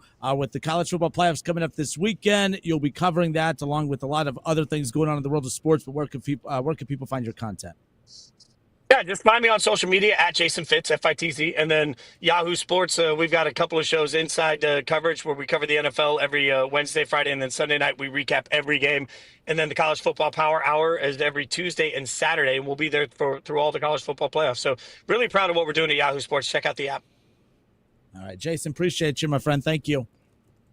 Thank you, brother. Thank you, Jason. Thank you. Thanks, guys. All right, good stuff. Again, that was Jason Fitz, Yahoo Sports. This is Off the Bench presented by United Dairy Farmers, Chatterbox Sports on YouTube and ESPN 1410 Wing AM in Dayton. Jason's great. Appreciate him coming on and hanging out with us. To be clear, so the reason Elliot started asking him the questions about the fiddle, I didn't really include that in the introduction. He was the fiddle player for the longest time for the band Perry. So I thought that was really cool. But he has a lot of really cool experiences touring and then transitioned into sports talk on ESPN radio. He was part of, we had, we had Wingo. We had Wingo on with us in the off season, but he was, of course, a co-host with Wingo and Golick when that show was on ESPN during that little stretch. So but I appreciate him. But yeah, he's awesome. He's lived a very cool life. Let's just put it that way. Yeah, I'd say you get to cover college football in the NFL for a living after having a wildly successful music career. That's just kind of checking all the boxes when it comes to dreams, right? Grammy winning, Emmy winning. He's going to get the EGOT. He's going to get the EGOT. He checks off all those boxes. But hey, Grammy, Oscar, Tony. That wraps it up for us on the radio side. Yeah, ESPY. The biggest of them all. That trophy case, not a whole lot of room on it. Let's just put it that way. But hey, appreciate everyone. Thank you guys. Thank you to Jason for hanging out with us. But we're done on radio. We'll continue this on Chatterbox Sports on YouTube. But until tomorrow, this has been Off the Bench, presented by United Dairy Farmers.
All right, and we are back. Justin Kinner, Elliot Rearing, Jacob Tissett with you here. Casey McCollister in the producer chair. Casey, appreciate you navigating that, getting that all set up. That was good. That honest to God, that might have been a Casey masterclass. That was, if we gave out awards and trophies, Casey would get one today. That was a masterclass. That was very, very good. What is it? Your mic's not on. Mic's not on. Mic's not on. Yeah, it is. Well, it's not for us. I hear him. We don't hear I him. hear him. You guys don't hear me. Okay, all right. Yeah, sorry about There that. goes that trophy. Well, the people on the stream could hear me. I just had it muted because I didn't want you all hearing this. See, I like it. I like it. It adds a little ambiance to the studio. The clickety clack of the loudest keyboard this side of the Mississippi. He's a little Mavis Beacon. How many words a minute? Yeah, we're the only radio show in the history of the world that has shouted out Mavis Beacon and Doug Gottlieb on the same day. I think that's safe to say. That's fair. Okay. That's fair. And Michigan Tech. Tech. No, we covered it all. We really did. No, I got a question for you. This is not sports related at all. That's good. So my car has given me a free trial of SiriusXM, no free ads, but they've given me a free trial of SiriusXM radio. Never had it before. Don't we not want people to have SiriusXM so they listen to more 1410 Wing AM? Yeah, are we anti SiriusXM? Supposed to be. Okay, well, we're just on YouTube anyway. Then never mind. Was this a pro SiriusXM? No, it's not. It's not even a pro SiriusXM. I just go for it. So I was listening on the way in. I was listening to Christmas music. They've got like 4 Christmas stations, and I was listening to. I skim through them. Whenever a bad one comes on, I just have to skip it. There's one with Kelly Clarkson, and I don't know what it's called. Maybe I have to look it up. There's a Kelly Clarkson Christmas song that when I hear it, I legit have to turn off. I turn off the radio. I pull over to the side of the highway. And I'm like, please, I need to get it out of my brain. It's so bad. What do you guys think is the worst Christmas song? Wow. The worst Christmas song. Reed and I did a bit last year where Dominic the Donkey. That one's the worst for a lot of people. But the worst Christmas song. The Donkey? I don't even think I know that. I don't know Dominic the Donkey. You don't know Dominic the Donkey? Do we have to play Dominic the Donkey again? I've never even heard of Dominic the Donkey. Ba-da-da-da, ee-haw. It's Dominic the Donkey. Ee-haw, ee-haw. The Dominic That's the Christmas Christmas? Donkey. La, la, la, la, la, la, la, la, la, la, la. La la la la. You don't know Dominic the Donkey? The no Christmas one knows Donkey? that. Everybody knows it, and you guys. The chat that's a knows. real shame. The chat knows. They're telling me not to do it. Shout out to Chad. He's telling me not to do it. I won't do it again. Mine is I got to find whatever Kelly Clarkson Christmas song that is because it's terrible. What's your guys' least favorite Christmas song? I don't know. I love Christmas music. I don't know that I have a least favorite Christmas song that sticks out to me. Underneath the Tree. It's called Underneath the Tree. It stinks. That song stinks. Terrible. I love Christmas music. I've listened to You like all of them? them? You like all Christmas There's songs? not a song that sticks out to me as a song I explicitly hate. What about the hippopotamus song? Again, you're pulling out fake music. Like, you don't know the hippopotamus song? Why would I know that? Okay, then they don't listen. He just says he loves Christmas music. He doesn't listen to like 2 of the best Christmas songs. Those aren't songs. The hippopotamus song? You don't know the Christmas hippopotamus song. Why would I? Everybody knows that song. I listened to Michael Bublé's Christmas album on repeat for 3 months. That's crazy. It's the greatest Christmas music of all time. It's the little girl singing about how I want a hippopotamus for Christmas. I know that song, but that's not like I wouldn't listen to that when I listen to Christmas music. That's Christmas music. No, that's like childish tunes. No, it's not. What about the Alvin and the Chipmunks one? Again, not music I would put in my ears. This is terrible. Jacob's got bad takes. Humans sing. This is a bad take. You watch a Nonsense Christmas? I didn't. Well, woo! Sabrina put on a show. Kendra, you got a least favorite one? No, but so I don't have a least favorite Christmas song, but I also don't have a favorite one either. I just enjoy Christmas music, but I think of Little like Drummer Boy's my favorite. I guess what I would consider like the hits, like just Little the Drummer Boy. Little Drummer Boy sucks. Little Drummer Boy's the best. That's the that song sucks. Oh, dude, if I was in the MLB, that'd be my walkout song. Bob. Newborn king to see, bum bum bum. Then I hit the tundra. That'd be so sick. Actually, the walk-up song to that would be pretty sick. You do a little bass in there. Yeah. That actually might be sick for a walk-up song, but that song stinks. Casey, least favorite? Least favorite? Yeah, you have a least favorite Christmas song. I don't know if I have a least favorite. Jolly Christmas. Carol of the Bells, that's a good one. That was really good. Kenner, you didn't answer my question.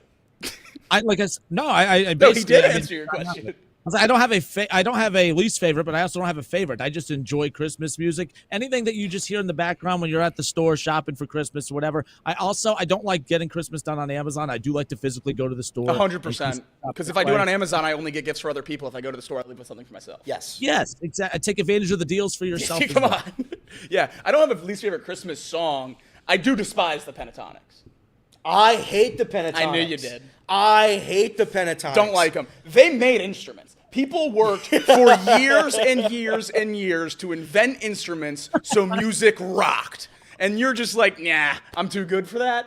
The Pentatonics was cool when they first started, but then it got to a point where like I don't need to hear all this. I don't need it. I don't like it. Just get drums. Just get a drum. I just get the guitar. I don't need you to do it with your mouths. I don't like Pentatonics. I'm out on Pentatonics. Mavis Beacon, Doug Gottlieb, Pentatonics. What a show, man. Man, Best we're just going show. What about least favorite Christmas movies? A high regarded Christmas movie. Ooh.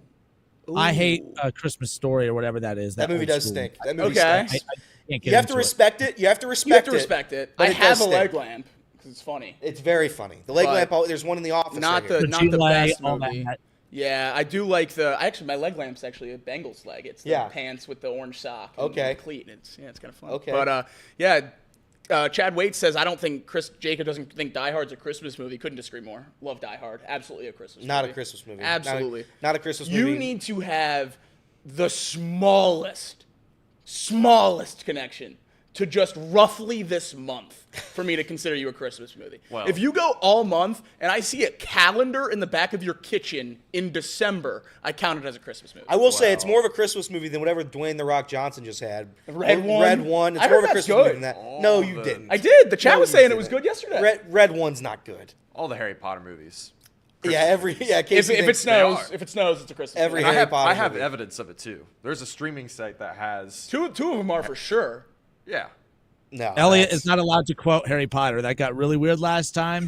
We misheard him. We We misheard did. him. That We did misheard happen. him. It did happen. Dobby needs a sock. Oh, there it is. Much better on the That was enunciation. Slower, much better. But I'll never You forget can't. that. Two of the Harry Potters are objectively Christmas movies, and the rest are arguable. Yeah. Okay. We that's, The I- first one, just they because are there's- having Christmas. But it's a movie about the whole school year. There's 8 of them because there's 8 years. That's what the school year is. We you went to don't Universal. see Christmas in what? 3 of them? 2 of Yeah. them you do, right? Correct. Yeah, the first two you definitely do. There We go. went to You Universal. see it, I think you see it in the first 5 or 6. Oh, really? I thought I there was love only Harry 2 of them Potter. that were Christmas movies. I went to Universal I love Harry for the Potter. I love Harry Potter exhibit a few years ago, during Christmas or whatever. And so many people consider that a Christmas movie. Are you a Harry Potter over Lord of the Rings guy? I those could are- never get into Lord of the Rings. I cannot Oh, get into wow, Lord of okay. the Rings. Never seen a Lord of the Rings movie. Lord of the Rings, they're on my list. I gotta watch them. Don't waste your time with the short ones. AJ, don't waste my time. No, you got to get like the 6-hour part 2. Yeah. A Christmas Carol. That's a movie that's the Ebenezer Scrooge movie. AJ says that's a bad one. Mark Fetter says which one? Mark Fetter said which one? The Blair Witch Project was his favorite Christmas movie. A lot of Christmas Nice. themes in the Blair Witch Project. That's a good one. That's a good one. I'm for one like Elf Isn't and John Home Wick Alone. 3 What'd you or say? John Wick 2? One of the middle John Wicks, isn't that Oh, I don't know. technically a Christmas movie? No, it's not technically a Christmas. I think it might come out at Christmas. I don't think it's a Christmas movie. Your favorites though. I'm a big Elf and Home Alone. I'm Love basic. Elf. I'm poor. Love Elf Elf. and Home Alone. Oh, I love Elf. I watch Home Alone Elf 1 and 2. well outside of Christmas season. I mean, I'll load up Elf in like June. I love Home Alones. I love Christmas. Christmas Vacation is always my number one because Christmas Vacation, legit, the jokes never stop it's being the best. funny. It's hilarious. I quote Christmas Vacation the whole year round. Every time at dinner, Yeah. we still do the grace. She died 30 years ago. We do that joke every single time. Home Alone might be one of my favorites. My mom and I we do Lego sets a lot. Yeah. Put them on the table and just like build them throughout the week. We're doing Yeah. the Home Alone house right now. Yeah. The whole like traps and everything. Love that. It's pretty cool. It's pretty Love cool. I haven't that. seen that movie in a long time. I got to watch it again, but Home Alone's definitely up there. Real quick, I know we're about to wrap up. We have Dialed In coming up after this. Tom and That's Luke. right. Luke going to hang out with us on tomorrow's show. He's going to be heading to the playoff game with Indiana Notre Dame. Very nice. Oh, They're going to be talking. Tom and Luke and Casey will highlight that coming up on Dialed In. But Yeah, I just got to hope they don't run up the score. But tomorrow, when Luke is heading to that playoff game with Indiana Notre Dame, he's going to hop on with us at the beginning of the show to preview that matchup. So, last Christmas movie question: which Grinch? Jim Carrey's. Jim Carrey. It's not remotely close. I agree. It's not. I do think the new animated one is good. Never saw it. It's good in its Never own saw right. it. Just don't compare it to the Jim Carrey one. They did the live action Grinch, the live action musical TV special. Yeah. Truly one of the worst pieces of cinema ever created. I don't know who's responsible for that one, but that was terrible. It was like a made for TV musical of the Grinch. It was like, oh my God, what are you doing? It was the guy from Glee. Shout out Matthew Morrison, I think that guy's name is. But yeah, I'm out of that. I love the Christmas movies with the animation. Like the 90-minute Frosty the Snowman, like reindeer and stuff. The old Heat Miser, Cold Miser. Oh, I'm Mr. Heat Miser. He's Mr. Sun. Yeah, it's the best. Oh, it's so good. Natty Ron said we should get back to sports. Yeah, what's big your game favorite, tonight. Bolt up. What's your favorite Christmas time sports moment? Because I saw 14 years ago. So distantly. 14 years ago to the day is Deshaun Jackson's Miracle in the Meadowlands. Yeah, that's a good one. That's a really good one. I had Alvin Kamara on my team when he scored all those touchdowns. Oh my God! Well, did he get 5? Yeah, he had was 5. it 5? 5 touchdowns on Christmas with the red and green cleat. Won my second round fantasy matchup. I'll never forget that. That's a big time. For me, this is back when the NBA was actually important and people cared. Boo. LeBron James versus Tracy McGrady, Cavs, Orlando Magic. It was was such a great game. I don't know why I remember that one, but that one was such a fun matchup. And again, back when the NBA was at its peak, everyone loved the NBA back then. Yeah. LeBron James, Tracy McGrady, Orlando Magic, Cavs. I love that matchup. Those Cavs-Warriors matchups on Christmas Day in the midst of their finals runs were a lot of fun, too. The Kyrie buzzer beater the year after they won the championship, the LeBron block on Christmas Day. All those were good time, too. Shaquille O'Neal's return to the Staples Center. Yep. I know it's crypto now, but at the time, the Staples Center and the weird encounter between him and Kobe at the beginning of the game when Shaq was with the Miami Heat, that was one. Everyone could not wait for that. That was such a big build-up. And look, we talked why the NBA's down. Yes, people bring up lack of storylines, but again, all of that. Back then, you had Tracy McGrady, LeBron James going against one another, 2 high school phenoms that made the jump to the NBA and dominated right away. You look at the fact that, Shaq and Kobe, the breakup, the divorce, the drama right there, that people were locked in. They couldn't wait to see what that encounter was going to be like at center court. And then, of course, the matchup out on the floor. That stuff just doesn't exist in the NBA. But, yeah, a lot of my favorite sports memories is because back then the NBA owned Christmas Day. So that's where mine really come from growing up. The interesting thing I saw yesterday about the NBA, Charles Barkley pushing for Christmas tip-off, start the season with the Christmas Day games, and then go from there. Yep. Obviously, that would kind of throw a wrench in the in-season tournament plan, since obviously that just ended. It happens in that time span, but that would cut games down by about 25 games. You get down to right around 55 games or so, which I think is pretty close to the sweet spot for the NBA, if you ask me. And if you start on Christmas, you cut out a lot of the NFL competition, a lot of the college football competition. Obviously, it's still playoff time for college football, but if the NBA is kicking off right now, people are ignoring, 2-3 weeks, and then they get the calendar to themselves, basically. Yeah. I think that would be a really, really good model for the NBA to try to follow. But with all the money they're making out of the in-season tournament, they're not going to do away with the first month or two of the season. I think Mouse Cop said it in the chat. I don't know if it was yesterday or the day before, but one of the ways that you could do it is you got to get rid of that. I know they tried, and they've been trying the play-in tournament before the tournament at the end of the year. Get rid of it. There needs to be less teams make the playoffs. Correct. The NBA is the one league where you have to take away playoff teams to make sure guys are playing every single night. I agree with Jacob. Shorten that season. Start it on Christmas. I would combat that and say, instead of taking away playoff spots, what if we add teams? I think there's a lot of talent or in you the could NBA. do that. People sitting on the bench that could be star players elsewhere. I mean, you have a lot of big 2s, big 3s, duos and trios out there that are dominating the league. If you split some of those guys up, I think you could easily add 2 or maybe even 3 teams to the NBA and have them not be clearly the worst team in the league. I think they'd be able to compete within a year or two because there's so much talent in the league. We see players of the year in college go overseas instantaneously. And I'm not saying they're going to be superstars in the NBA, but I'm hard-pressed to imagine you can't get a 31st or 32nd team. I just think the NBA is so disassociated with college basketball, and you just can't have it happen that way. You have to watch those guys play in the college level. And you have to like them. You have to grow to like them, and that's why Caitlin Clark. That's why she's such a big story, because Caitlin Clark, you watch her in college, you see the storylines. Then you get there, she brings that franchise back to relevance, the Indiana Fever. So I think if they lean more into the college game too, that could help. But we'll see what happens with the NBA. I don't know. It's a staple of sports. It's always going to be here. So they just got to figure out a way to get it back to where everybody, it's a must-watch product. We've talked about it a lot, especially with the MLB draft and kind of why the NFL draft is so much better than everyone else. It's because of the connection to the college sport. Yeah. And the MLB, we saw it this year with probably the biggest rookie we've ever seen in Paul Skeens, just because we saw him dominate college baseball not 6 months before he came up to the majors. And that seeing the progression of your favorite players is what fans attach themselves to. With the NBA deviating from college, more foreign players, G League players, guys bypassing college, not even playing for a year and then going to the draft, I think that's hurting them a lot because you aren't seeing the good players in college. They don't translate. So why watch college basketball? Or if you're a college basketball fan, why watch the NBA? There's nothing that goes together. And I think that's hurting both sports as a whole here. I think if the NBA got more in line with college basketball, it would be better for the growth of both. Yeah, the NFL, I mean, literally, their developmental system that they don't have to spend a dime on is college football.